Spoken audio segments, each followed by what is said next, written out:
Before we dive into this story, do me a quick favor. Smash that subscribe button, hit the notification bell so the algorithm doesn't ghost us, and pour yourself a drink you actually enjoy. Now, picture this.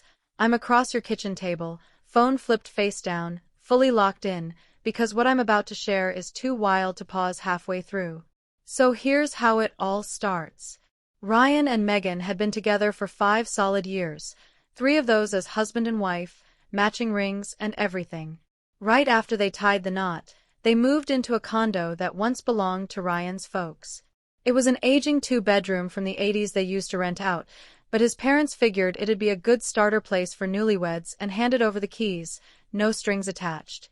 Sure, the carpet was a tired shade of beige that never quite looked clean no matter how much you vacuumed, and the balcony overlooked a forgettable alleyway, but hey, free housing is free housing. Ryan worked at a Chevrolet dealership, spending long hours out on the lot under the unforgiving Carolina sun, his khakis basically turning into a swamp by midday. Megan, on the other hand, was the front desk queen at a small upscale dental clinic. Her days were filled with juggling appointments, deciphering insurance codes, and slipping mints to every third patient, because a little kindness goes a long way. Their marriage? Honestly, it ran pretty smoothly. No arguments over TV shows, no yelling matches over soap operas. But lately, Megan had been tossing out subtle comments that started landing with more weight. Back when they were dating, she loved the independence.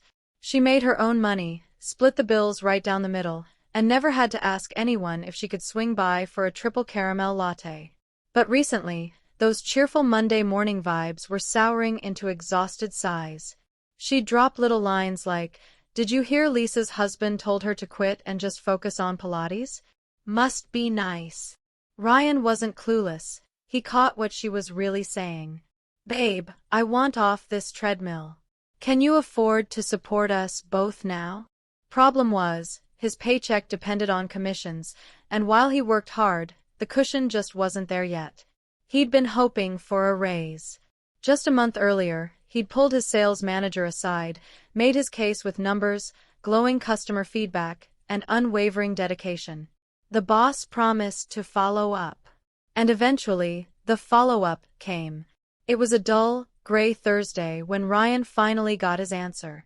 Corporate wasn't in a position to increase anyone's salary this quarter. He drove home with that news echoing in his head like loose bolts rattling in a dryer. When he walked in, Megan was waiting with expectant eyes. The moment he shook his head, her face dimmed. She kept her cool, but you could see the letdown behind her silence. She blamed him for not pushing harder. The rest of the evening passed in wordless frustration, Netflix's home screen looping in the background like static. A week passed before she broke the silence. She told him she'd be taking on more hours.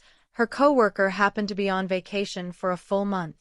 Oh, and she'd been thinking about getting the latest iPhone. This seemed like the perfect window.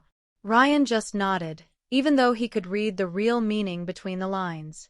"When was the last time you surprised me with something I didn't ask for?" So he started crunching the numbers.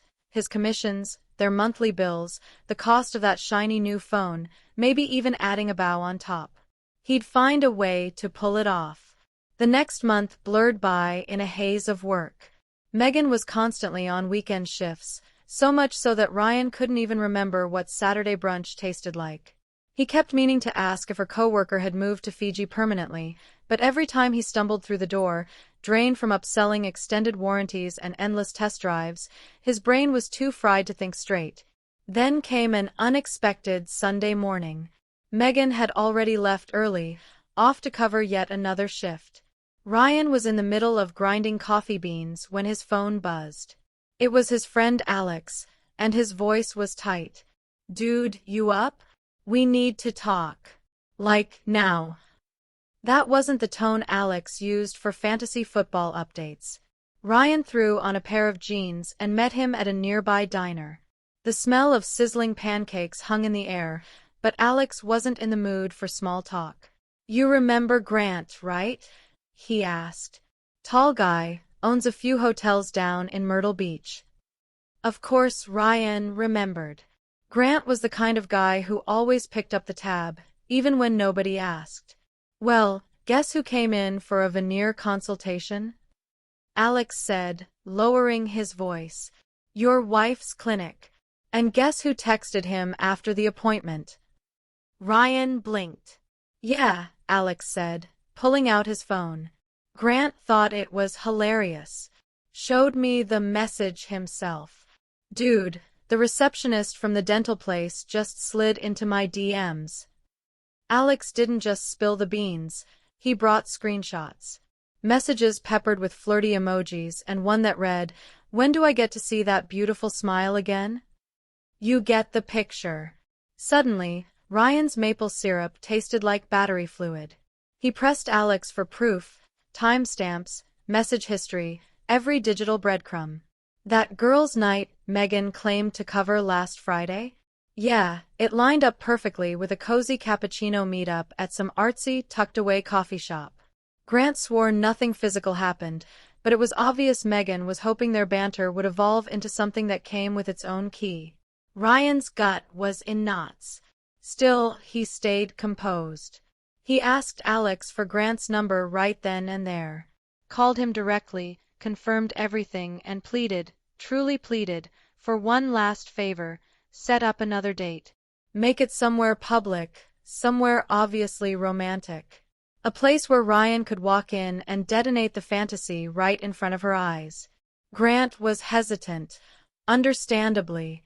No one enjoys learning they've been batting cleanup for someone else's wife. But he agreed. Said Ryan deserved closure. 2 nights later, Megan casually mentioned she'd been begged to cover a late shift at the dental office. Some chaos with a software update, supposedly. Ryan feigned exhaustion, gave her a soft forehead kiss, and watched her Ubered drift across the Life 360 app. Once she was in motion, he called Grant. Everything was set, reservation made, table by the window, a single rose standing in a glass of water. Ryan parked around the block, heart thumping like a bass drum in a metal band. When he stepped into the restaurant, he spotted them immediately. Megan and Grant, mid-laugh, hands brushing like they'd choreographed it. She was wearing the deep red wrap dress Ryan had given her for their 2nd anniversary. That one hit hard. He inhaled sharply, checked his phone for the go-ahead text, and made his entrance. No shouting, no theatrics, just pure, icy composure. So, he said calmly, voice more stable than he felt, how's that emergency shift going, Meg? She froze. Her face drained of color so fast, he half expected a low battery warning to pop up. Grant coughed awkwardly and laid everything bare, the texts, the flirting, the whole setup. When Ryan reached gently for Megan's wrist, she jerked away like he was holding a live wire. Relax, he said coldly, the words tasting metallic. I'm not going to touch you. Just come pick up your things. As of tonight, you don't live at the condo anymore. Megan didn't fight it. Her silence was as loud as a slammed door. She sat there, hands tearing a napkin to shreds, while the weight of what she'd done settled in like fog. The next morning, Ryan marched straight into her workplace. Calmly and clearly, he asked to speak with the office manager. Explained that their beloved front desk receptionist had been using the clinic lobby like her own personal dating app, grabbing numbers from patients whose cards swiped without a squeak. A fill-in dental hygienist overheard the conversation and couldn't help but chime in. Apparently, this wasn't a one-time incident. Megan had a bit of a pattern. And that shiny new iPhone? Turns out it wasn't just a phone upgrade, it was part of her find a wealthier husband plan. 2 statements from staff later, Megan was escorted out of the clinic holding a cardboard box. No final paycheck, no goodbyes. She'd already signed a 6-month lease on a studio apartment across town, thinking her overtime money would easily cover the rent. Without a job, she was couch surfing within the week, crashing on a friend's lumpy futon while her phone drained under a pile of unanswered texts from guys who'd gone silent the second the ring and the receptionist title disappeared. Ryan didn't waste time. He filed for divorce faster than you could say, lease termination. The following weekend, he and Grant clinked glasses over a couple beers, an awkward but honest toast to clarity. And Ryan made himself a vow. The next time he got serious about someone, he'd do a full gold digger screening before letting anyone get close. Grant, now self-declared wingman, promised to help. So yeah, that's the story. A gifted condo, a promotion that never came, a wife who flirted like it was a second job, and a husband who realized extra shifts don't always involve a timesheet. Now let me ask you, if you were in Ryan's shoes, what would you have done? Tried therapy? Slammed the door? Or something in between? Drop your thoughts down in the comments. I actually read every single one. Hit that like button if this story left your jaw on the floor, and make sure you're subscribed, because next week's tale involves a backyard barbecue, a rogue drone, and a neighbor who may or may not be part raccoon. Stay kind, stay sharp, and I'll catch you in the next one.